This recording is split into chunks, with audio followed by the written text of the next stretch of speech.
நூற்றுவ தலைவனின் நம்பிக்கை. இது இயேசு கிறிஸ்துவுக்குள் பிரியமான என் சகோதர சகோதரிகளே, இந்த நிமிட நட்சத்திரக்கு இயேசுவின் நாமத்தில் நான் உங்களை அன்போடு அழைக்கிறேன். நூற்றுவ தலைவனின் நம்பிக்கை. எரேமியா 23:23 வாசிப்பது போல, ஆண்டவராகிய கடவுள் தூரத்திற்கும் சமீபத்திற்கும் கடவுள் என்பதை அவன் நம்பினான். இங்கிருக்கிற எனக்கும் அவர் கடவுள் தான், அங்கே படுத்திருக்கிற வியாதியில் படுத்திருக்கிற என் ஊழியக்காரனுக்கும் இவர்தான் கடவுள் என்பதை அவன் விசுவசித்தான். ஏனெனில் இவர் அற்புதம் செய்வதில், அதிசயம் செய்வதில், புதுமைகள் செய்வதில் எபிரேயர் 13:8 பிரகாரம் நேற்றும் இன்றும் என்றும் மாறாதவர், அதனை மறவாதவர் என்பதையும் அவன் நம்பினான், விசுவசித்தான்.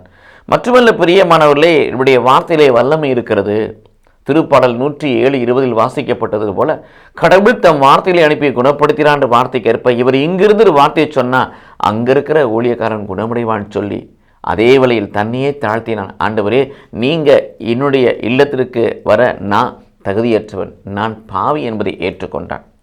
அவனுடைய நம்பிக்கை, அவனுடைய விசுவாசம், பாவத்தை அறிக்கை செய்கின்ற நிகழ்வு, அந்த மனத்தாட்சி, கடவுளுடைய வார்த்தையின் மீது கொண்டுள்ள வல்லை மீது கொண்டுள்ள அந்த விசுவாச நம்பிக்கை ஆண்டவரை அற்புதம் செய்ய வைத்தது. இது இயேசு கிறிஸ்துவுக்குள் பிரியமான சகோதர சகோதரிகளே, அப்படியாக கூட அந்த நூற்றுவ தலைவனின் நம்பிக்கை நமக்கும் இருக்கும்படியாக இந்த நாட்டிலே ஆண்டவர் நம் ஒவ்வொருவரை பெயர் சொல்லி அழைக்கிறார். ஆண்டவர் மீது, ஆண்டவர் வார்த்தை மீது நம்பிக்கை வைப்போம். கடவுள் நம்மை ஆசீர்வதிப்பாராக. ஆமீன்.